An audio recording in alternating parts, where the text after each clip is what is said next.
آج ہم بات کریں گے سیڈنس کے اوپر، پریشانی، مصیبتوں کے اوپر، جو لائف میں ہماری زندگی بالکل رک سی جاتی ہے، بند ہو جاتی ہے، کچھ سمجھ نہیں آتا کہ کہاں جائیں، کیا کریں۔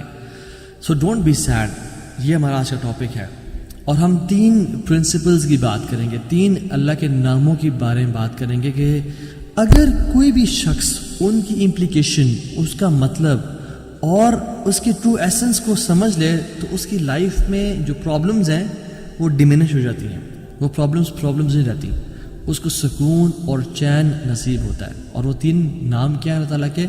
قادر، قدیر اور مقتدر۔ ان تینوں کا تقریباً ایک ہی مطلب ہے، قاف، دال اور را کے روٹ ورڈ ہے۔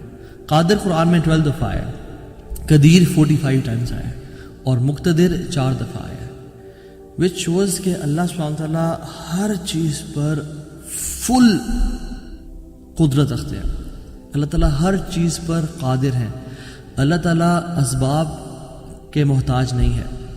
جو مسلمان ان ناموں کو سمجھ لیتے ہیں نا، اور آج ہم سمجھیں گے ناموں کو، اور اس کی وجہ سے آپ دیکھیے گا by the end of the session کس طرح سے ہماری مصیبتیں، مشکلات ہمیں چھوٹی ہوئی نظر آتی ہیں، اور ہمیں کچھ پرنسپل سمجھ پہ آئیں گے کہ ہم کس طرح سے اللہ تعالیٰ کی اس سیکرٹ ڈور آف ہیپینس کو انلاک کر لیتے ہیں۔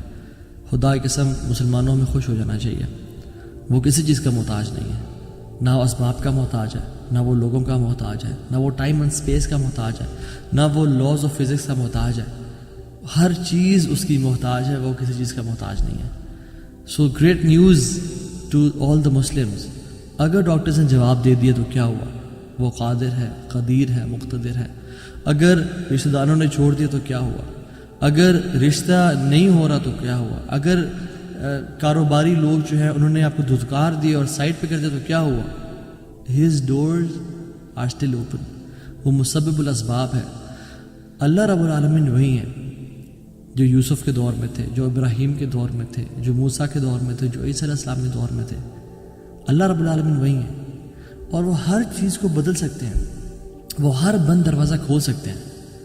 مقتدر کا مطلب تو سبحان اللہ یہ ہوتا ہے کہ اس میں نا قدیر کی بھی بلاغت ہے، یعنی جو ہر چیز پر مکمل قدرت رکھتا ہے۔ آپ لے لیں مثالیں، یوسف علیہ السلام کی ایگزامپل دیکھ لیں۔ ایک بچہ جو کہ بالکل اپنے انفینٹ سے نکل رہا تھا، اس کو کنویں میں پھینک دیا گیا، وہاں سے اس کو قافلے نے پرچیز کیا اور بالکل فار پینیز ہی وہ سولڈ، اور عورت نے حملہ کیا ان پہ، گناہ کرنا چاہا، جیل میں ڈال دیا گیا ان کو، ٹھیک ہے۔ وہ شخص جو کنویں میں پھینکا گیا، جو جیل میں ڈالا گیا، جو اتنا بے بس کہ نہ باپ، نہ ماں، نہ بھائی، بالکل مصر میں ان نون اسٹرینجر، اور وہ جیل میں بھی ہو، نو کانٹیکٹس، نو پی آر، کیا بنے گا اس کا؟ القدیر نے، المقتدر نے اس کو وہاں سے اٹھا کے ایجپٹ کے تخت پہ بٹھا دیا۔ اللہ ہر چیز پر قادر ہے۔ ابراہیم علیہ السلام، باپ بھی چھوڑ گیا، باپ نے کہا تجھے میں رجم کر کے مار دوں گا، ہر کوئی ساتھ چھوڑ گیا، حتیٰ کہ سب جمع ہو گئے ان کے خلاف، اور ان کو برہنہ کر کے کیٹاپلٹ میں ڈال دیا، اور وہاں سے جب آگ میں ڈالنے لگے تو کیا پڑھا ابراہیم نے؟ حسبی اللہ و نعم الوکیل، مجھے اللہ کافی ہے۔ اور کیا ہی وہ نعم الوکیل، کیا بہترین دوست ہے، کیا بہترین کارساز ہے وہ۔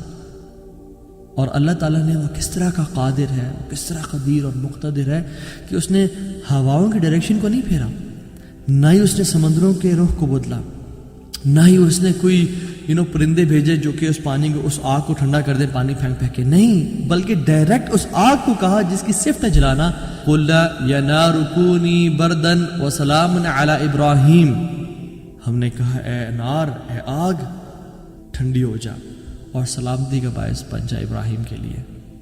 کچھ روایات میں تو یہ بھی آتا ہے کہ ان کی صحت کے کچھ اچھا کلام ہے کہ ابراہیم علیہ السلام سے پوچھا گیا کہ سب سے بہترین مومنٹس آپ کی زندگی میں کون سے تھے؟ تو ابراہیم علیہ السلام نے کہا کہ جب میں آگ میں تھا، کہ اللہ تعالیٰ نے اس کو حکم دیا تھا کہ ٹھنڈی ہو جا، اور اتنی ٹھنڈی نہ ہونا کہ ابراہیم کو تکلیف پہنچا ہے، سلامتی والی بن جانا۔ تو those were the best moments that I spend in my life. اور وہ کس طرح سے ٹھنڈی ہوئی کہ صرف ابراہیم کے لیے ٹھنڈی ہوئی، لیکن جو رسیاں ابراہیم علیہ السلام کے ہاتھ پہ بندھی ہوئی تھی ان کے لیے ٹھنڈی نہیں ہوئی، اس رسیوں کو جلا دیا، مگر ابراہیم علیہ السلام کے بال تک کو بھی نہیں جلایا۔